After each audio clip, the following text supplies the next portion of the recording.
विपणन शोध के संबंध में सुझाव के बारे में जानकारी लेंगे।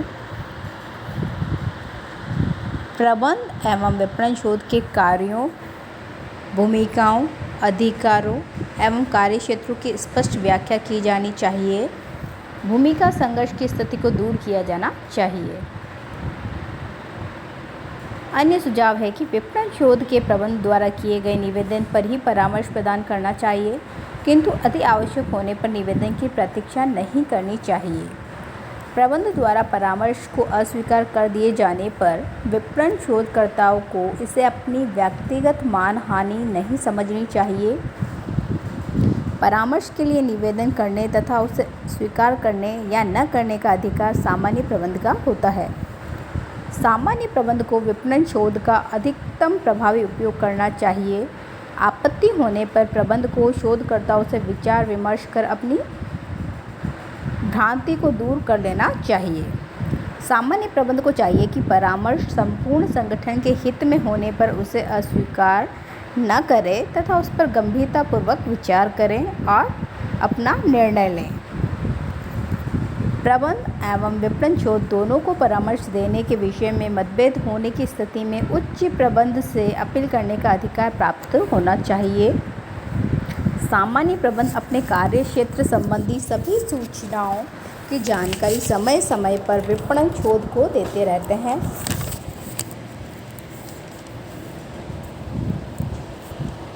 विपणन शोध की प्रक्रिया। विपणन शोध की प्रक्रिया को हम 8 भागों में समझेंगे। पहला जो चरण है वह है स्थिति विश्लेषण। दूसरा चरण अनौपचारिक शोध। तीसरा औपचारिक या अंतिम शोध। विपणन समंकों का संकलन, सरलीकरण एवं विश्लेषण, अर्थ निर्वचन, प्रतिवेदन तैयार करना और अनुवर्तन। इसमें सबसे पहले चरण स्थिति विश्लेषण को हम समझेंगे। इसमें बताया गया है कि कोई भी शोधकर्ता जब शोध की कार्यवाही प्रारंभ करता है तो उसकी स्थिति के संबंध में जानकारी हासिल करना आवश्यक होता है जिसके बारे में शोध की जा रही है। स्थिति विश्लेषण के संबंध में शोधकर्ता निम्न बातें जान सकता है। वो बातें ऐसी है कि कंपनी के उत्पादन के संबंध में जानकारी होनी आवश्यक है, वितरण के स्रोतों के संबंध में जानकारी होना आवश्यक है, विज्ञापन या विक्रय संवर्धन के संबंध में जानकारी होना भी आवश्यक है, कंपनी के विक्रय संगठन के संबंध में जानकारी प्राप्त करनी चाहिए, कंपनी की मूल्य नीति आदि के संबंध में जानकारी इकट्ठी कर लेनी चाहिए। कंपनी के अधिशासियों से व्यक्तिगत संपर्क करके प्राप्त की जा सकती है समस्त जानकारियाँ। दूसरा चरण है अनौपचारिक शोध, इनफॉर्मल रिसर्च। स्थिति विश्लेषण के बाद शोधकर्ता अनौपचारिक शोध करता है, जिससे कि उपभोक्ताओं, पूर्तिकर्ताओं, फुटकर व्यापारियों, थोक व्यापारियों तथा संस्था के प्रमुख अधिकारियों से व्यक्तिगत संपर्क स्थापित कर सके। इन व्यक्तियों से संपर्क स्थापित करके शोधकर्ता समस्या के मूल कारण का पता लगा सकता है। शोधकर्ता को इस प्रकार के साक्षात्कार की एक संक्षिप्त रिपोर्ट लिख लेनी चाहिए ताकि भविष्य में निर्णय लेने में सहायता मिल सके। तीसरा चरण है औपचारिक या अंतिम शोध। इसके अंतर्गत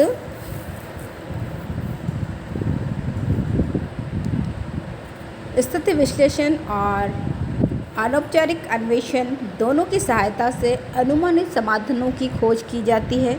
शोध क्यों किया जा रहा है इस बात का पता लगाया जाता है। शोध के लिए हम 2 प्रकार के स्रोतों का निर्धारण करते हैं। हम स्रोत 2 प्रकार से प्राप्त कर सकते हैं, प्राथमिक समंकों द्वारा और द्वितीयक समंकों के द्वारा।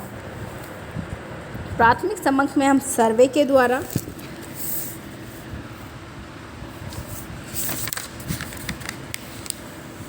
निर्देशन का प्रयोग करके सूचनाओं को इकट्ठा कर सकते हैं।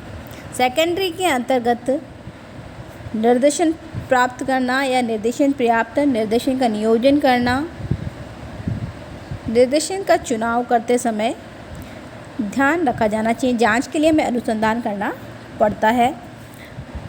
चौथा चरण है विपणन समंकों का संकलन करना। संकलन करने के लिए हम सर्वेक्षण समंक, निरीक्षण समंक और प्रयोगात्मक समंक समंक का प्रयोग करेंगे। सर्वेक्षण समंक वह होते हैं जिसमें व्यक्तिगत संपर्क स्थापित करके प्रश्न पूछकर समंक एकत्रित किए जाते हैं। निरीक्षण समंक, इन समंकों को एकत्रित करने के लिए दुकान में या स्टोर में उपस्थिति आवश्यक है। इसमें शोधकर्ता किसी ऐसे स्थान पर बैठ जाता है जहां पर उसे ग्राहक न देख सके और ग्राहकों की प्रवृत्तियों का वह निरीक्षण करता रहता है। प्रयोगात्मक समंक, इसमें बाजार के परिणामों की जांच प्रयोगों द्वारा की जाती है। 5वां चरण है सरलीकरण एवं विश्लेषण। समंक एकत्रित करने के बाद उनकी सारणियाँ बनाई जाती है, उनका विश्लेषण किया जाता है। सरलीकरण और विश्लेषण में 4 कार्य किए जाते हैं। संपादन किया जाता है, समंकों की जांच की जाती है, सांख्यिकीय निष्कर्ष निकाले जाते हैं और विश्लेषण किया जाता है। सभी कार्य कर लेने के बाद समंक और सूचनाओं का विश्लेषण किया जाता है। 6वां चरण है अर्थ निर्वचन इंटरप्रिटेशन। विश्लेषण का कार्य पूरा हो जाने के बाद उसका निर्वचन या उसकी व्याख्या की जाती है। निर्वचन आगमन तर्कों के द्वारा किया जाता है। 7वां चरण है प्रतिवेदन तैयार करना, रिपोर्टिंग। समंकों के विश्लेषण एवं निर्वचन के बाद शोधकर्ताओं के द्वारा प्रतिवेदन तैयार किया जाता है। प्रतिवेदन 2 प्रकार का होता है, पहला तकनीकी प्रतिवेदन और दूसरा है सामान्य प्रतिवेदन। तकनीकी प्रतिवेदन वह होता है जिसमें लोगों के लिए शोध कला को जानना आवश्यक होता है। सामान्य प्रतिवेदन उन व्यक्तियों के द्वारा तैयार किया जाता है जो शोध कला को नहीं जानते हैं। प्रतिवेदन में शीर्षक, शोध का क्षेत्र, निष्कर्षों का संक्षिप्त विवरण, अध्ययन की विधि, सीमाएं, सुझाव एवं संदर्भ की सूची का वर्णन किया जाता है। 8वां चरण है अनुवर्तन या फॉलो अप। जब प्रतिवेदन तैयार कर लिया जाता है और उसको लागू करने का काम किया जाता है। विपणन शोध प्रक्रिया का यह अंतिम एवं महत्वपूर्ण चरण होता है, क्योंकि प्रतिवेदन शोधकर्ताओं के द्वारा तैयार किया जाता है परंतु उसे लागू करने का काम संचालक मंडल का होता है।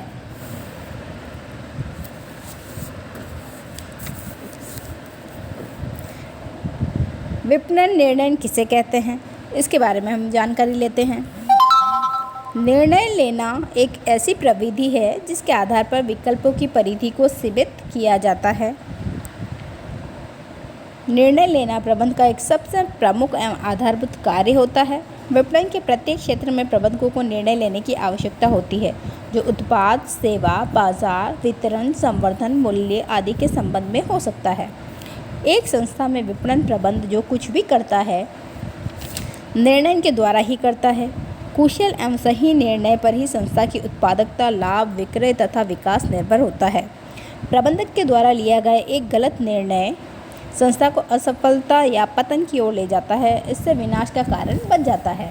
एक कुशल प्रबंधक विपणन के क्षेत्र में आने वाली समस्त बाधाओं एवं समस्याओं को अवसर के रूप में देखता है और सही एवं प्रभावी विपणन निर्णय के द्वारा उसे सुलझाने का प्रयास करता है। विपणन निर्णय के अंतर्गत कई समस्याएं आती है, उस समस्याओं के बारे में हम चर्चा कर रहे हैं। इसमें पहला है कि विपणन निर्णय अनेक अनियंत्रित चलों के द्वारा प्रभावित होता है, जिसमें कि सामाजिक, आर्थिक, वैधानिक, सांस्कृतिक और धार्मिक घटक प्रमुख हैं। अतः निर्णय और जटिल हो जाता है। विपणन के क्षेत्र में विकसित हो रही नवीन प्रवृत्तियों जैसे कि प्रत्यक्ष विपणन, ई मार्केटिंग, ई कॉमर्स, इंटरनेट विज्ञापन, ग्लोबल विपणन आदि उपभोक्ताओं के क्रयन व्यवहार में हो रहे तीव्र गति के परिवर्तनों ने विपणन निर्णय कार्य को अत्यधिक जटिल बना दिया है। विपणन की समस्याएं अनियंत्रित व महत्वपूर्ण प्रभाव होते हैं, उन पर स्वतंत्र निर्णय लिया जाना काफ़ी जटिल हो जाता है। विपणन समस्याओं के महत्वपूर्ण व नियंत्रित अंतराल से उत्पन्न होती है, उन पर स्वतंत्र निर्णय लिया जाना काफ़ी जटिल और असंभव सा होता है। विपणन निर्णय की विशेषताएं, उसके बारे में हम चर्चा कर रहे हैं। विपणन निर्णयों में अनेक नियंत्रण योग्य तथा अनियंत्रणीय चलों का समावेश होता है। विपणन निर्णय में उद्देश्यों का समावेश रहता है, क्योंकि उद्देश्य प्राप्त करने के लिए ही निर्णय लिए जाते हैं। विपणन निर्णय सकारात्मक या नकारात्मक दोनों ही प्रकार के हो सकते हैं।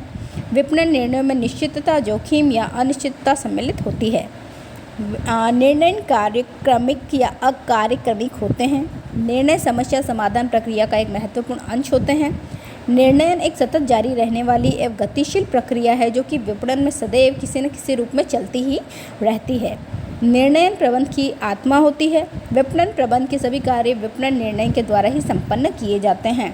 विपणन निर्णय एक बौद्धिक कार्य होता है। यह एक मानसिक प्रक्रिया है जिसमें उपलब्ध विभिन्न विकल्पों में से सर्वोत्तम विकल्प का चयन करने का प्रयास किया जाता रहा है और किया जाता रहेगा। विपणन निर्णय के प्रकार।